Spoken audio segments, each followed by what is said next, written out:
Hello friends, you are watching Physics Concept by Pooja. Today we will discuss about the first chapter of class +1, that is physical world. This chapter is very interesting chapter and it will be helpful to understand the concept of physics. Now, what is science? The word science comes from the Latin word scientia meaning to know. Science word जो है वो Latin भाषा के scientia word से लिया गया है, इसका मतलब होता है टू नो। विज्ञान हमें कोई भी फिनोमिना क्यों होता है, कैसे होता है, इसकी जानकारी हमें साइंस से ही मिलती है। Next, what is physics? The word physics come from the Greek word this means nature. आपका जो फिजिक्स वर्ड है वो ग्रीक भाषा के इस वर्ड से लिया गया है, that is sigma and eta. These are the symbols means nature. In Sanskrit भाषा में फिजिक्स को जो है वो भौतिकी कहा जाता है, इसलिए हम फिजिक्स को बोलते हैं भौतिकी विज्ञान। अब फिजिक्स की डेफिनेशन क्या होगी? तो फिजिक्स के अंदर हम उन्हीं सब लॉ को पढ़ते हैं जो कि एक्सप्लेन करते हैं हमारे आसपास के फिजिकल वर्ल्ड को।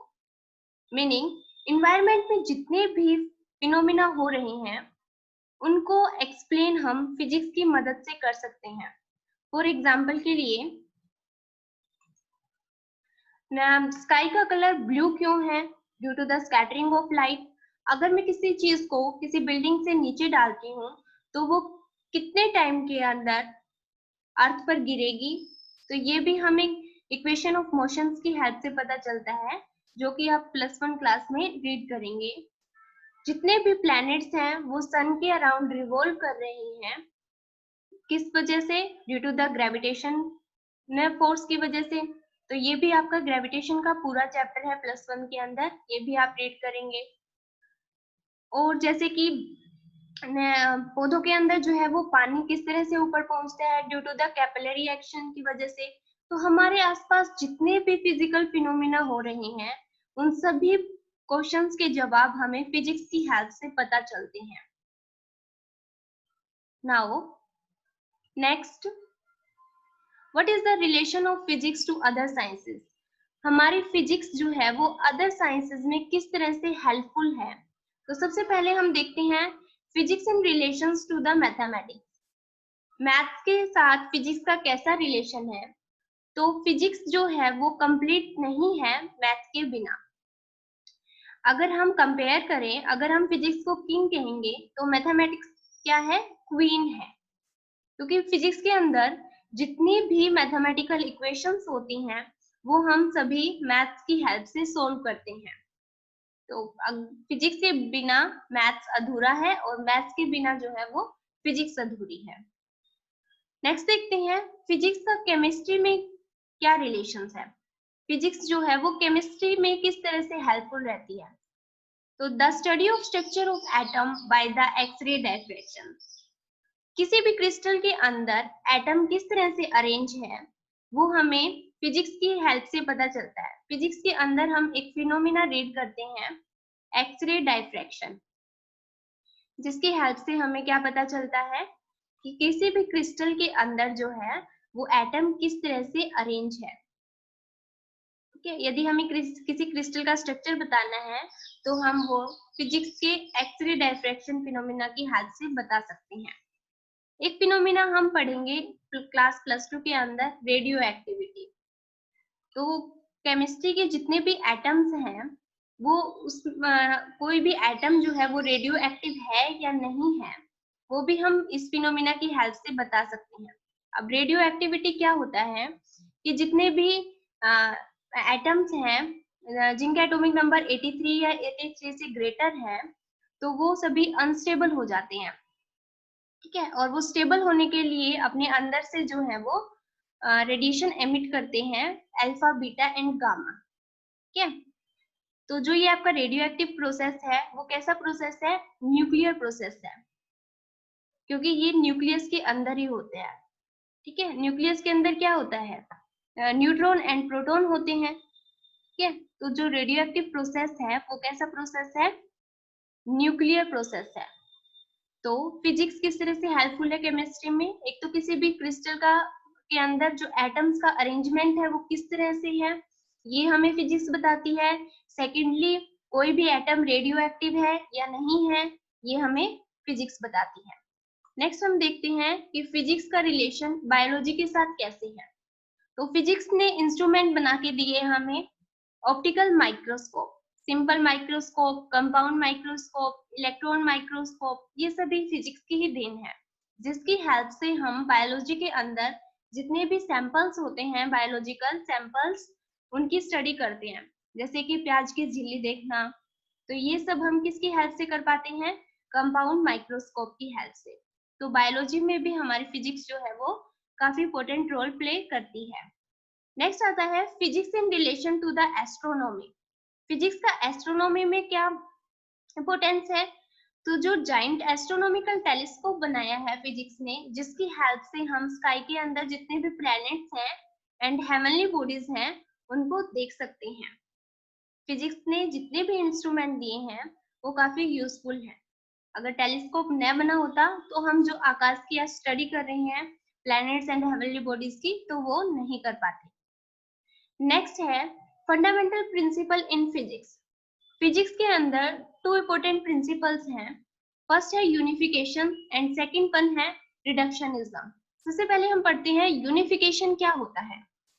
तो unification to explain various physical phenomena with the help of few concept and laws. इसका मीनिंग क्या है कि बहुत सारे फिजिकल फिनोमेना को एक्सप्लेन कर देना, किसकी हेल्प से? बिल्कुल कुछ कॉन्सेप्ट और लव्स की हेल्प से। ये आपको जो स्टेटमेंट है ये इस एग्जांपल से बिल्कुल क्लियर हो जाएगी। जैसे कि न्यूटन साइंटिस्ट ने हमें ग्रेविटेशन का लॉ एक्सप्लेन किया है, तो उससे हम इन सभी फिनोमिना को एक्सप्लेन कर पाते हैं। जैसे कि कोई भी ऑब्जेक्ट है, फॉर एग्जांपल एप्पल है, वो ग्राउंड पे ही क्यों गिरा? ड्यू टू द ग्रेविटी के कारण। मोशन ऑफ मून है, वो अराउंड द अर्थ है, क्यों है? ये भी ग्रेविटेशन फोर्स के कारण। मोशन ऑफ प्लैनेट्स है अराउंड द सन, ये भी किसकी वजह से है? Due to the gravitational force की वजह से। मतलब हमने इतने सारे फिनोमिना को सिर्फ न्यूटन साइंटिस्ट के ग्रेविटेशन लॉ से समझा दिया, तो इसी को हम बोलते हैं यूनिफिकेशन। एक अनदर एग्जांपल लेंगे हम, जो कि है मैक्सवेल इक्वेशन, जो कि आपका +2 का टॉपिक है। तो मैक्सवेल भी एक साइंटिस्ट हुए हैं जिन्होंने इलेक्ट्रोमैग्नेटिक पूरी ब्रांच को, फिजिक्स की इलेक्ट्रोमैग्नेटिक ब्रांच है, उनको उसको जो है वो 4 इक्वेशन से समझा दिया। तो मैक्सवेल ने अपनी 4 इक्वेशंस दी, जिससे उन्होंने इलेक्ट्रोस्टैटिक, जो कि आपका जैसे इलेक्ट्रो नाम से ही क्लियर है, जो चार्ज है जब रेस्ट में होता है, तो जितने भी फिनोमिना होते हैं वो सारे जो है मैक्सवेल की फर्स्ट इक्वेशन से सॉल्व किए जा सकते हैं। सेकेंडली उन्होंने इलेक्ट्रोडायनामिक्स, इलेक्ट्रोडायनामिक्स का मीनिंग, जब चार्ज आपका मोशन में होता है तो जब जितने भी फिनोमिना है वो हमारी मैक्सवेल की सेकेंड इक्वेशन से हम समझा सकते हैं। थर्ड, मैग्नेटिज्म के जितने भी कॉन्सेप्ट हैं वो मैक्सवेल की थर्ड इक्वेशन से समझे जा सकते हैं। एंड फोर्थ, ईएम वेव, मतलब इलेक्ट्रोमैग्नेटिक वेव है, ये जो फिनोमेना है वो फोर्थ इक्वेशन से समझे जा सकते हैं। मतलब मैक्सवेल ने जो है वो सिर्फ 4 इक्वेशन से पूरे इलेक्ट्रोमैग्नेटिज्म को एक्सप्लेन कर दिया। इसका मतलब सिर्फ 4 इक्वेशन से हमने जो फिजिक्स की ब्रांच है पूरी, उसको एक ब्रांच को समझा दिया। मतलब हमने क्या कर दिया? यूनिफाई कर दिया चीज को। मतलब सिर्फ 4 इक्वेशंस और पूरी इलेक्ट्रोमैग्नेटिज्म की एक्सप्लेनेशन, तो इसी को बोलते हैं यूनिफिकेशन। सेकंड है रिडक्शनिज्म। रिडक्शनिज्म क्या होता है? इसका मीनिंग है कि हमारे पास कोई भी बिगर और कॉम्प्लेक्स सिस्टम है, तो अगर हमें किसी भी बिगर और कॉम्प्लेक्स सिस्टम को समझना है तो हम कैसे समझेंगे? सबसे पहले हम उसके कॉन्स्टिट्यूएंट सिंपलर पार्ट्स को समझ लेंगे। मतलब कोई भी चीज अगर हमें कॉम्प्लेक्स है और उसको समझना है तो हम क्या करेंगे? उसके एक एक पार्ट को समझ लेंगे। फॉर एग्जाम्पल, आपको कोई चैप्टर काफी डिफिकल्ट लगता है तो आप पहले क्या करते हैं कि उसके इजी पार्ट को पढ़ लेते हैं, फिर उससे थोड़े से डिफिकल्ट पार्ट को पढ़ेंगे, फिर उससे डिफिकल्ट पार्ट को पढ़ेंगे। मतलब हमने पूरे एक चैप्टर को 3 अलग पार्ट्स में डिवाइड करके सिंपली अंडरस्टैंड कर लिया है, ठीक है। इसके लिए आप एक एग्जांपल समझ सकते हैं। आपकी क्लास +1 में एक चैप्टर आएगा जो कि है थर्मोडायनामिक्स।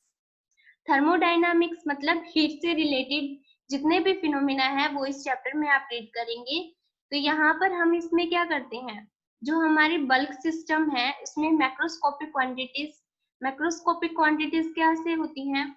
मैक्रोस्कोपिक क्वांटिटीज ऐसी क्वांटिटी होती है जिनको हम नेक्ड आई से देख सकते हैं। मैक्रो मतलब लार्ज, जैसे कि टेम्परेचर, वॉल्यूम एंड प्रेशर, ठीक है। ये कैसी क्वांटिटीज हैं, मैक्रोस्कोपिक क्वांटिटीज हैं। मतलब आप देखो कोई भी चीज आप जब किसी भी चीज का टेम्परेचर बढ़ाते हैं, जैसे कि पानी को आपने गैस के ऊपर रखा तो आपको थोड़ी सी देर में क्या पता चलेगा कि पानी जो है वो बॉयल होना शुरू हो गया है। मतलब आपको ये चीज दिख रही है ना कि टेम्परेचर बढ़ाने से, कोई भी चीज का टेम्परेचर बढ़ाते हैं तो उसमें कुछ ना कुछ हमें दिखेगा, जैसे पानी जो है वो बॉयल हो गया है। वॉल्यूम, अगर हम किसी चीज की वॉल्यूम बढ़ाते हैं घटाते हैं तो ये भी हमें ऑब्जर्व होता है। प्रेशर, किसी चीज पर प्रेशर लगाते हैं वो कंप्रेस हो जाती है, ठीक है। तो ये सारे फिनोमिना हमें ऑब्जर्वेबल हैं। मतलब कि ये क्वांटिटीज कैसी है, मैक्रोस्कोपिक क्वांटिटीज हैं। कि पहले हमने जो फिजिक्स की ब्रांच है थर्मोडायनामिक्स, उसके अंदर मैक्रोस्कोपिक प्रॉपर्टी की स्टडी कर ली, क्योंकि हमें किसी चीज का ये मैक्रोस्कोपिक वाला पार्ट पता होगा तभी हम उसकी डीप स्टडी कर पाएंगे। उसके बाद हम उसकी कैसे स्टडी करेंगे, मॉलिक्यूलर स्टडी करेंगे। फिर एक चैप्टर है आपका kinetic theory of gases +1 class के अंदर, तो जिसके बाद हम जो गैस के मॉलिक्यूल्स हैं उनका मोशन कैसा होगा, उन मॉलिक्यूल्स की एनर्जी कितनी होगी, तो उसकी स्टडी करते हैं। इसका मतलब पहले हमने क्या किया, किसी भी कॉम्प्लेक्स प्रॉब्लम है उसकी मैक्रोस्कोपिक प्रॉपर्टी को रीड किया। जब हमें मैक्रोस्कोपिक प्रॉपर्टी समझ आ गई तो हमने उसका डीप स्टडी करके उसकी माइक्रोस्कोपिक प्रॉपर्टी को डील किया, कि हमने उसके अंदर और डीप चले गए। जैसे कि पहले हमने एटम को इस तरह भी समझ सकते हैं, एटम है, कोई एटम की स्टडी कैसे हुई, पहले हमने बाहर इलेक्ट्रॉन की रिवोल्यूशन से की। इलेक्ट्रॉन जो है वो बाहर मूव करते हैं। न्यूक्लियस के अंदर क्या क्या चीजें हैं, न्यूट्रॉन एंड प्रोटॉन है, ठीक है। इस प्रिंसिपल को हम एक और एग्जांपल से समझ सकते हैं। जैसे कि जनरेटर है आपके पास, घरों में होता है इलेक्ट्रिसिटी के लिए, ठीक है। तो जनरेटर में हमारे पास कौन कौन से कंपोनेंट होते हैं, मैग्नेट होती है, ओके, मैग्नेट्स हैं, उसके अंदर आर्मेचर कॉइल्स होती हैं, कॉइल्स मतलब सिंपली तार होती हैं, और आपकी स्लिप रिंग्स होती है। 10th क्लास में आपने रीड किया ना जनरेटर का टॉपिक।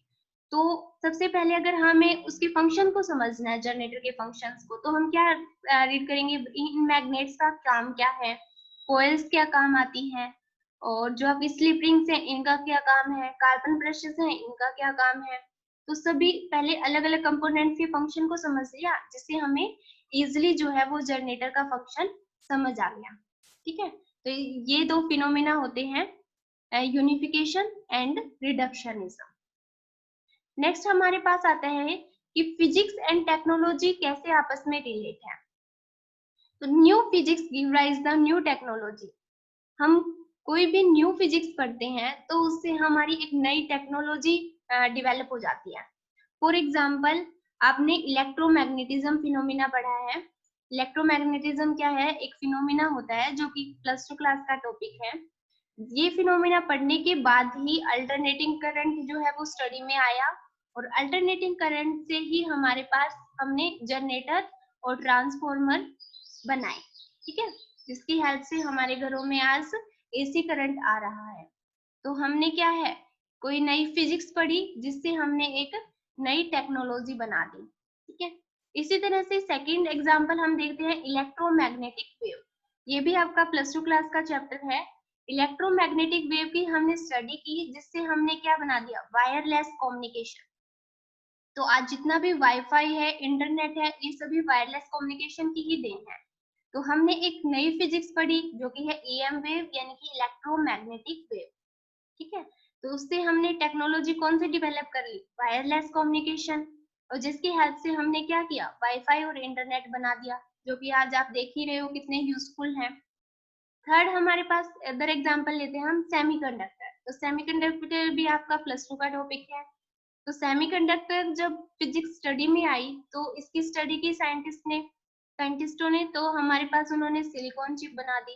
तो सिलिकॉन चिप आप देख रहे हैं लैपटॉप में होती है, मोबाइल में होती है, और इसी फिजिक्स की वजह से जो दिन प्रतिदिन जो है कंप्यूटर के साइज जो है वो छोटे होते जा रहे हैं। आज तो पाम साइज के हमारे पास मोबाइल्स एंड लैपटॉप्स आ रहे हैं। तो ये सब किसकी देन है? फिजिक्स की ही देन है। तो फिजिक्स हमने पढ़ी और उससे नई टेक्नोलॉजी डेवलप हो गई। इसका वाइस वर्सा भी है कि जब हमें किसी टेक्नोलॉजी की नीड होती है तो फिजिक्स की एक नई ब्रांच बन जाती है। ठीक है, जैसे कि पहले हीट इंजन और स्टीम इंजन थे, तो उनमें हमें कुछ ना कुछ इम्प्रूवमेंट की नीड हुई, तो एक फिजिक्स की नई ब्रांच बन गई जिसको हमने नाम दे दिया थर्मोडायनामिक्स। तो हम कह सकते हैं कि फिजिक्स पढ़ने से क्या है, नई टेक्नोलॉजी बनती है, और नई टेक्नोलॉजी से क्या है, एक फिजिक्स की नई ब्रांच बनती है। ठीक है, ओके। नेक्स्ट आपके पास आते हैं fundamental forces in nature. Nature के अंदर ये 4 तरह के फंडामेंटल फोर्सेस हैं। फर्स्ट है ग्रेविटेशनल फोर्स, सेकंड है weak nuclear force, third one is electromagnetic force and fourth one is strong nuclear force. तो ये सीरीज में ही अरेंज है कि सबसे वीक ये होता है, उसके बाद सेकंड नंबर पर ये, थर्ड नंबर पर ये होता है, और सबसे स्ट्रॉन्ग कौन सा होता है आपका? Strong nuclear force. तो सबसे पहले हम डिस्कस करते हैं कि ग्रेविटेशनल फोर्स क्या होता है। ग्रेविटेशनल फोर्स जो है वो 2 मासेस के बीच लगता है, मासिव बॉडी के बीच लगता है यूनिवर्स में। जैसे कि फॉर एग्जांपल आपके पास एक बॉडी ये है जिसका मास जो है वो m1 है, और सेकंड बॉडी जो है ये आपका, इसका मास जो है वो m2 है।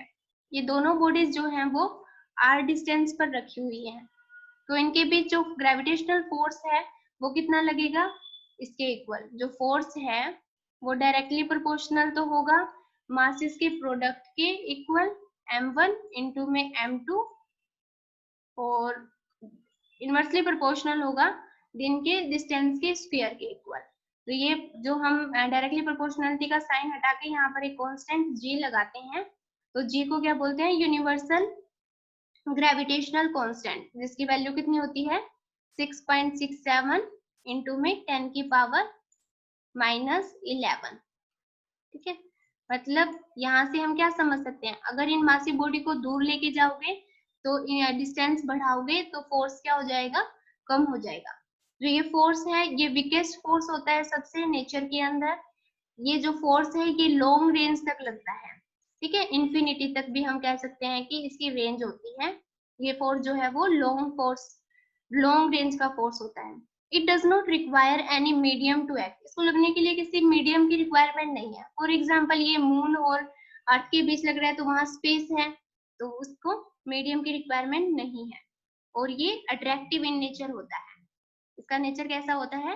अट्रैक्टिव नेचर का होता है। तो ये आपका था ग्रेविटेशनल फोर्स। सेकंड हमारे पास आता है वीक न्यूक्लियर फोर्स। अब ये कैसा फोर्स होता है? वीक न्यूक्लियर फोर्स जो है वो न्यूट्रिनो और अदर पार्टिकल्स के बीच लगता है, और जो आपका ये वीक न्यूक्लियर फोर्स है ये रेयरली हमें दिखता है बीटा डीके के अंदर। ठीक है, बीटा डीके क्या होता है अब, और ये न्यूट्रिनो क्या होता है? तो सबसे पहले हम देखते हैं न्यूट्रिनो। न्यूट्रिनो सिंपली एक पार्टिकल्स होता है ना, जिसका ना तो चार्ज होता है और ना ही मास होता है। ये जो है बीटा डीके के दौरान निकलता है। तो मैंने आपको बताया रेडियो एक्टिविटी में ये प्रोसेस होता है बीटा डीके। बीटा डीके में क्या होता है, जैसे न्यूक्लियस में आपको पता है न्यूट्रॉन और प्रोटॉन होते हैं।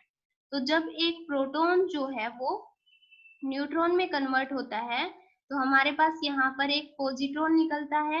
पॉजिट्रॉन क्या है? सिंपली इलेक्ट्रॉन का जो है वो एंटी पार्टिकल है पॉजिट्रॉन, और इसके साथ ही एक अनदर पार्टिकल निकलता है जो कि जिसको हम बोलते हैं न्यूट्रिनो। ठीक है, तो ये आपका +2 के अंदर टॉपिक है। तो यहाँ पर हमें इस टाइम जो फोर्स दिखता है वो होता है वीक न्यूक्लियर फोर्स, और जो ये फोर्स है ये शॉर्ट रेंज फोर्स होता है। इसकी रेंज कितनी होती है? 10 की पावर -14 टू 10 की पावर -15 मीटर। ये क्या है? न्यूक्लियस के अंदर लगता है, और न्यूक्लियस का साइज कितना होता है हमारा? कंपेरेबल 10 की पावर -15 मीटर। इसलिए ये कैसा लगेगा? सिर्फ न्यूक्लियस के अंदर ही लगेगा, जो कि है शॉर्ट रेंज का फोर्स, इसलिए ये कैसा है, शॉर्ट रेंज का फोर्स। नेक्स्ट हमारे पास आता है इलेक्ट्रोमैग्नेटिक फोर्स। इलेक्ट्रोमैग्नेटिक फोर्स जो है वो टू चार्ज बॉडीज के बीच लगता है। जैसे कि ग्रेविटेशनल फोर्स जो है जो वो टू मासिव बॉडीज के बीच लगता है, इसी तरह से ग्रेविटेशनल फोर्स जो इलेक्ट्रोमैग्नेटिक फोर्स जो है वो दो चार्ज बॉडीज के बीच लगता है। मान लेते हैं ये दो चार्ज हैं, एक चार्ज Q1 सेकेंड बॉडी पर चार्ज Q2 है, और ये भी हमने r डिस्टेंस दूर रखी हुई है। तो इनके ऊपर जो फोर्स लगता है उसको हम क्या बोलते हैं, इलेक्ट्रोमैग्नेटिक फोर्स। और इस फोर्स का मैग्नीट्यूड कितना होगा, कितना फोर्स लगेगा इन चार्जेस के बीच, तो K इंटू में Q1 Q2 अपॉन में r स्क्वायर। यहाँ पर K क्या है, कांस्टेंट है, Q1 Q2 क्या है, दोनों चार्जेस का प्रोडक्ट, और r क्या है, यहाँ पर ये दो चार्जेस जो है वो कितने डिस्टेंस दूर रखे हुए हैं। ठीक है, तो ये जो फोर्स है ये लॉन्ग रेंज का फोर्स होता है। इस फोर्स को भी लगने के लिए किसी मीडियम की रिक्वायरमेंट नहीं है।